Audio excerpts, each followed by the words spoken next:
Hey y'all, so I just was realizing that it has been a long time since I made a video. So I thought maybe I should do an update and let you know how I'm doing now and what's going on. I did make some notes because it's been several months, so if you see me like keep looking down, that's why, because I'm reading my notes. So let's see. I think the last I had made was that, let's see, actually I did make a couple videos in, let's see, May that I just never posted because they felt really intimate, and I don't know, I posted them, but I just made them private. So, but anyway, let's see, so I had my miscarriage at 15 and a half weeks on April 30th when I delivered our baby boy, William. We were told to wait 3 months or 3 cycles before we could try to conceive again, but honestly, at the time, that was the completely most furthest thing from either of our minds. So I got my first one back in May. So I had one in May, one in June, and one in July. And by the time July rolled around, like, I was working out and had lost weight and was just feeling a lot better. And I mean, still devastated, of course, but just mentally feeling better, and my husband and I were feeling better. And so we decided to just try and give it a whirl and see what happened in July for getting pregnant. And I didn't. We were in Vegas and I was surprised, but you know, we didn't.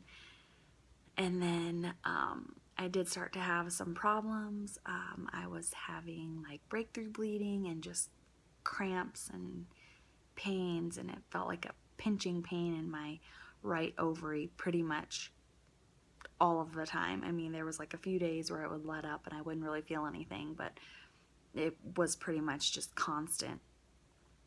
And then let's see. So I talked to my OBGYN, who's also my friend, and she suggested that I have a laparoscopy done just to see if there was any endometriosis in there, because that was what she was suspecting that I had, just based on all of my symptoms and like years of pains and problems. And anyway, so I had that done at the endish of September, like the 3rd week of September, and it came back that I did have endometriosis, and she burned off some spots like right on the place where I had been having the most pain. And so that went well, like surgery went great, but holy cow, I stayed sore for ages after that surgery. Like, it felt like when I had my C-section, but like not as intense. But I mean, like, you would move a certain way and it was like, ow. Let's see, so then nothing happened in September. In October, I started using the app Ovia to just kind of track my cycles and, you know, like put in symptoms and all of that stuff.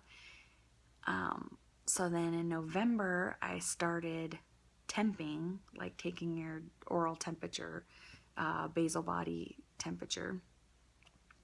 And it's really cool to actually like see when you ovulate. Like, I think that's pretty awesome to like know you're ovulating or know you did. And then let's see, that leaves us back to December, which still obviously hasn't happened. And like in July, we were kind of just like, hey, let's see how it goes. And then in August, I was like, you know, it's still not that big of a deal. Let's see how it goes.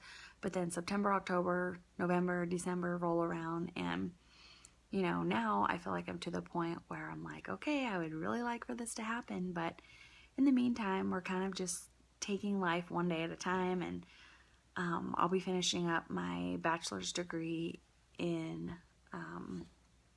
June, and then I'm applying to maybe nursing school. I don't know, but I definitely want to apply to physician assistant school. And so, you know, we're pretty much just saying like, okay, God, whenever it's your time to let this happen. Like, let it happen anytime if it's your will. But in the meantime, like, let's just enjoy life and enjoy the daughter that we do have and love so much. And I could be completely happy just with her because I think she's the most perfect child ever. But we would love to give her a sibling again. And so, I don't know. That's like the whole thing is just seems so stressful. But this month, the month of December, I told Austin, I did say, okay, no more being crazy. I'm not doing OPKs anymore. The ovulation predictor tests, it's like, or kits, I guess, is the K in OPK.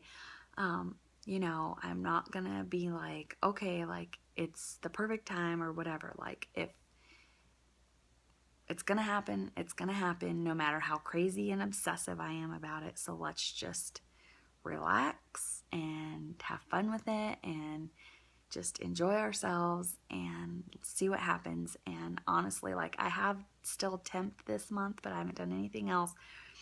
And honestly, my temping has been mediocre at best. Like, I've done it at the same times, but I skipped a couple days. And I did get my crosshairs for this month, which is really nice. If you're a trying to conceive lady, then you will know exactly what that means. And if not, I guess you can Google it. But anyway, but even with that, like, I just feel so much more relaxed and laid back. I'm so obsessive. Like, I have to control situations, and it is hard to just lay back and relinquish the control.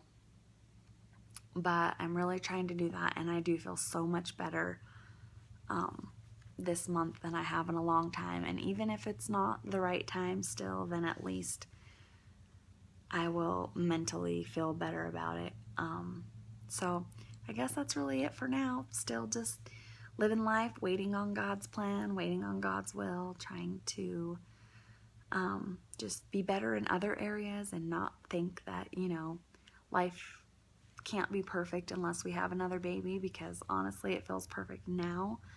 I just think, you know, I really would love Ellie to have a sibling, but, you know, we'll just have to see what happens. Either way, we will be so happy, and yeah, just trusting, keeping the faith. I guess that is it for now. I will try to do an update before 6 more months have gone by.